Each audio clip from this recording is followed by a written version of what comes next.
Today we're going to show you how to replace the water valve on your LG refrigerator. Before you begin, make sure you unplug the unit from power and shut off water to the refrigerator.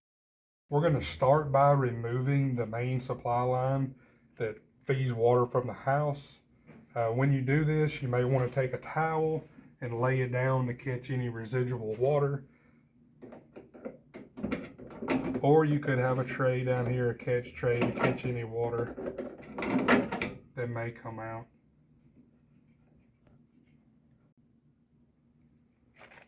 Now that we have removed our main supply line, we need to remove this rear panel. There are 4 screws that are holding this panel in place, and we will take those out with a number 2 Phillips screwdriver.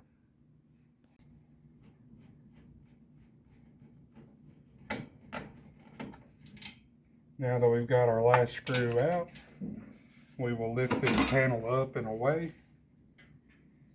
and we have now exposed our water valve.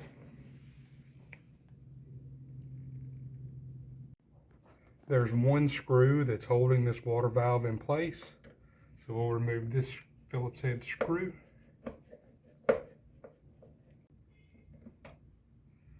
And with that screw removed, we now have access to our water valve.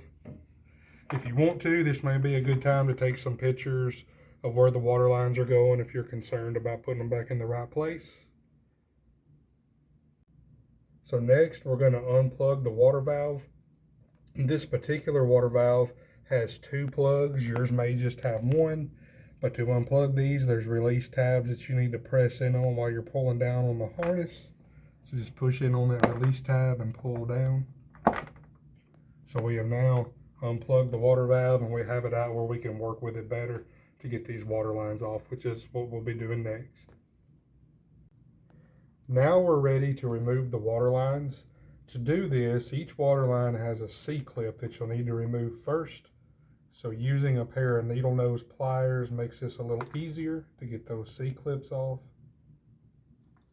And then to pull the water line out of the valve, this collar right here, you need to push it toward the valve body and then pull out on the water line to release. And I'll show you again on this orange one. Push the orange collar, pull it toward the water valve, and then that'll allow the line to release. I don't know if you saw that water come out, but it's a good thing we had our towel here to catch it. With the water lines removed, there is 1 zip tie right here that's holding these water lines to the water valve. We'll cut that zip tie and get it out of the way.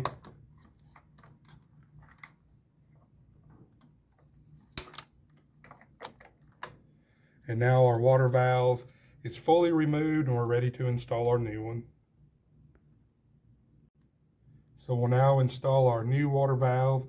To put everything back like it was factory, we'll put a new zip tie on. So those 2 water lines will get it zip tied back into place.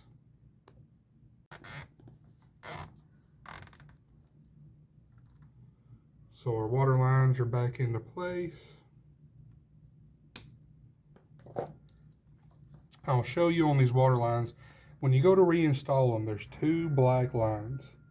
You just want to make sure that when you push this water line into the valve, that only 1 water line remains visible. That way you know you have a good seat that won't leak. I'll show you again on this white line. You have 2 black markings. Make sure and push it in until the first, or the one closest to the end, make sure it disappears to make sure that you have a good seat.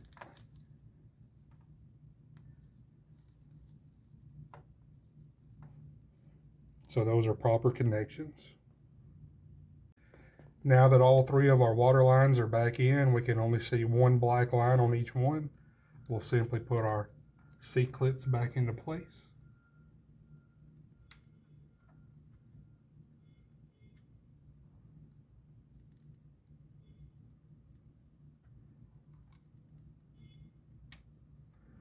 And now we're ready to plug the water valve back in. Make sure that we get both plugs seated properly into the cabinet.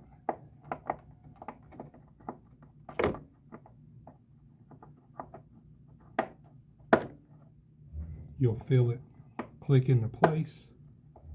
Both will be secure. And lastly, we will remount the water valve back into place. You'll see where you took the bracket out the first time, there'll be a hole there, and this little tab on the bracket will go into that hole, and it helps you line your screw hole up. Next, insert the screw that you took out earlier. This will remount your water valve back in place, tighten it down snugly. And now all we have left to do is put our back cover and hook our water supply back up. When you go to put your back cover back on, there are tabs in the corners, and there's one right here toward the middle. And on the bottom of your cover, you have these little tabs sticking out that need to slide over. So just make sure that you get all those lined back up while you're putting your back cover back into place.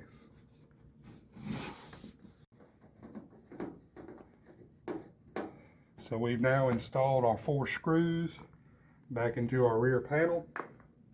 The last thing that we have to do is hook our house water supply back up, secure it down, make sure that it's not leaking, and you have successfully installed a water valve on an LG refrigerator.